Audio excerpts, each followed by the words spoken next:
before I wrap it up, before I'm done, I just want to make it abundantly clear that I'm not anti anything that's positive and progressive.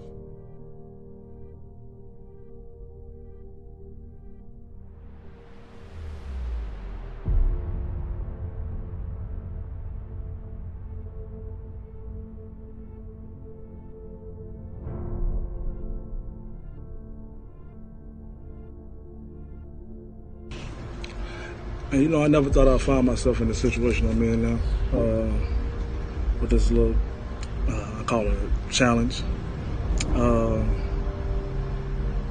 brought upon me by the government and powers that be.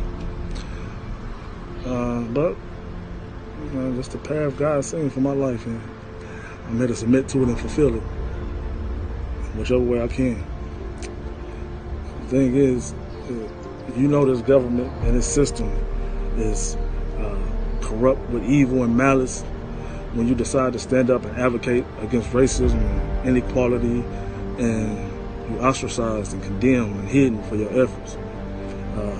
This is really the system of a nigga who told you to talk.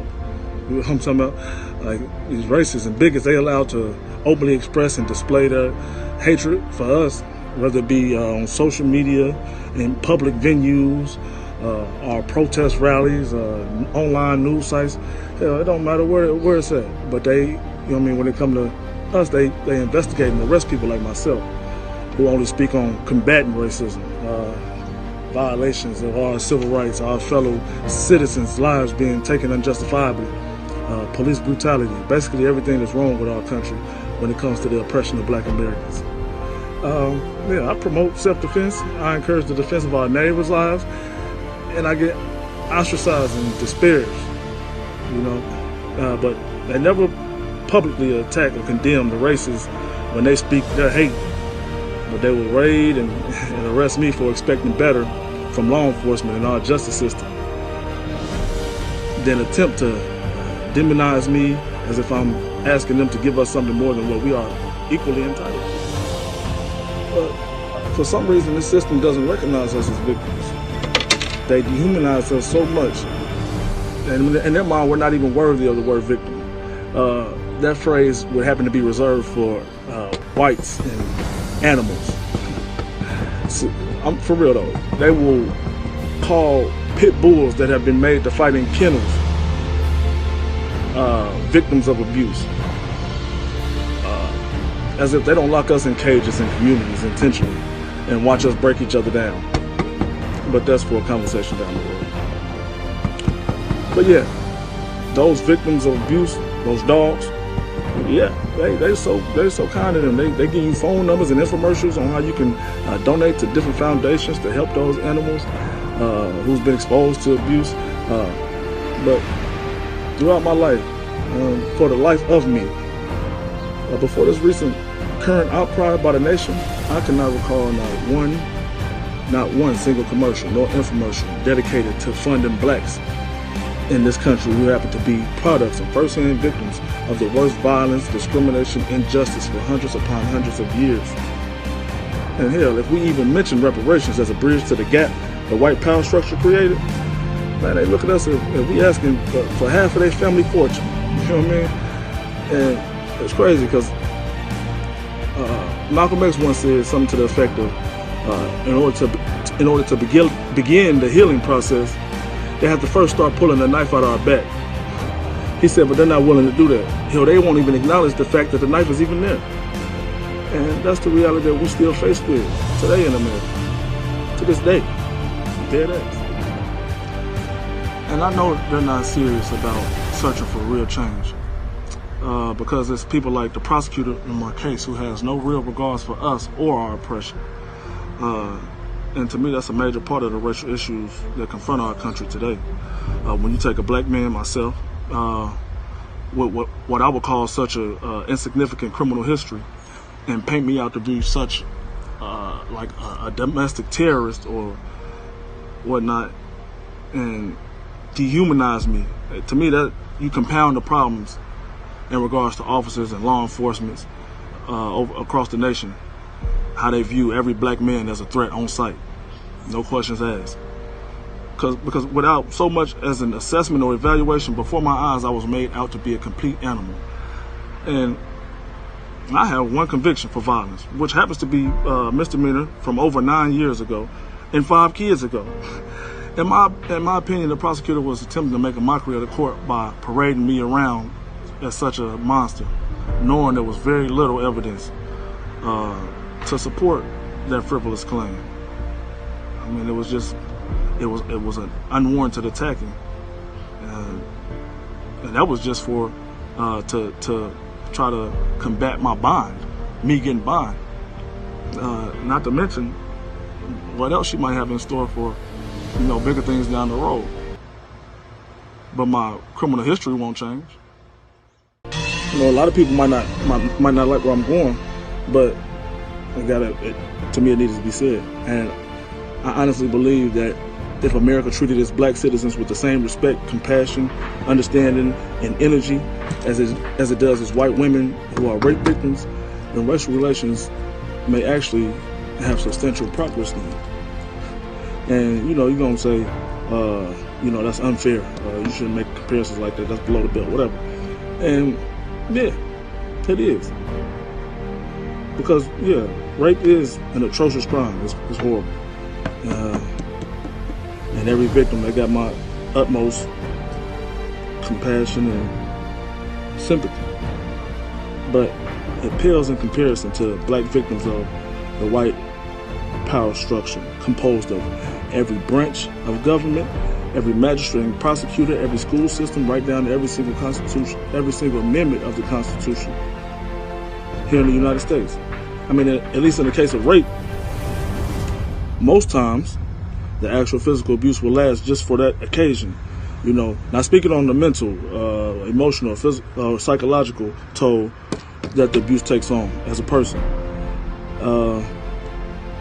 But yeah, and the same America that will advocate for the justice and peace of that rape victim will continue to rape blacks 400 years straight every damn day of our lives with actual physical public displays. And I guess it's as a reminder to, who's boss, of course. And could you just imagine, being black and a rape victim? Like, how do that work? Please, nigga, please. And they wonder why more rape victims don't come forward. I mean, for us, that'd be like having a history of being raped, telling the authorities, and then they start raping you themselves. And then have 2 or 3 of your former abusers to come join the party. Ponder on that. I just feel that when it comes to us, they've hidden behind this systematic structure of condemning and discrediting blacks since the very beginning. And they got people who not impacted firsthand by the oppression believe that it's all part of judicial due process and precedence and equal standard procedure and jurisprudence here in this so-called land of the free. How are we the land of the free, though, when significant layers of this land are oppressed and condemned? How does your law enforcement kill its own citizens at will and still be referred to as peace officers? I mean, how do you divide and mass incarcerate a whole race of people and call yourselves leaders of the free world? Do you mean the leader of the free white world? The leader of the free to oppress world? Which one? Because we haven't seen freedom. Not in this country, not in this world, not ever, not at all.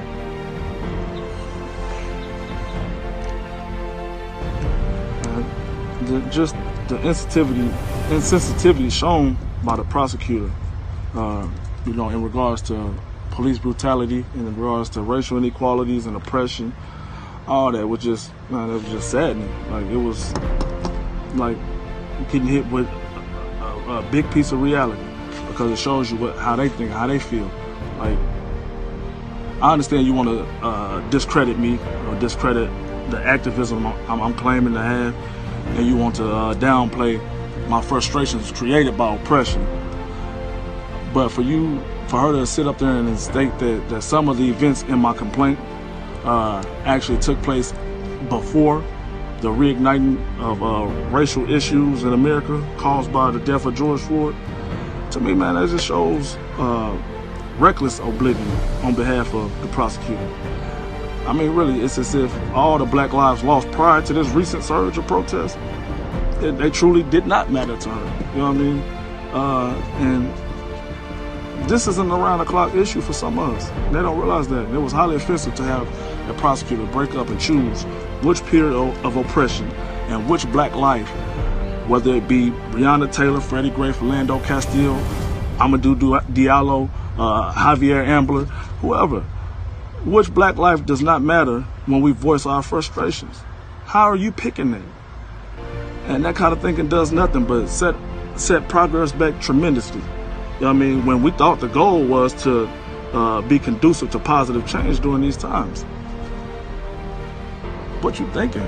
Like you don't say that. Even if you're thinking it, maybe you should run that by somebody first. And then you have America's president and Congress insisting that this issue is not systemic or systemic racism. And that type of denial or state of oblivion, especially from the top of a nation, can only be interpreted as counterproductivity and real confirmation that no imminent change is on the horizon. Legislative orders calling for more body cams, that's not conducive to immediate change. I mean, all body cams has proven is what we've already knew to be true. It's given us a preponderance of evidence to the narrative and ugly truth that America in every level of its government has a deep hatred for Blacks and a great love for maligning, disregarding, disabling, destroying, and discrediting us. Body cameras show clear evidence of the brutality we've been enduring for centuries. And still, it has not led to more charges and prosecution for their blatant, unjustifiable deeds. I mean, maybe the problem really isn't systemic. Maybe we got to think about that. I mean, is it really a problem when the shit was devised and designed to be this way? It's not a problem. It is systemic, but it's not a problem. Did you hear me when I said, Brother Malcolm said, they won't even acknowledge the fact that the knife is in our back to even begin the healing process? Hell no. For what? When they want these traditions to continue. When they want them to live on. All right. Okay, before I wrap it up, before I'm done, I just want to make it abundantly clear that I'm not anti anything that's positive and progressive.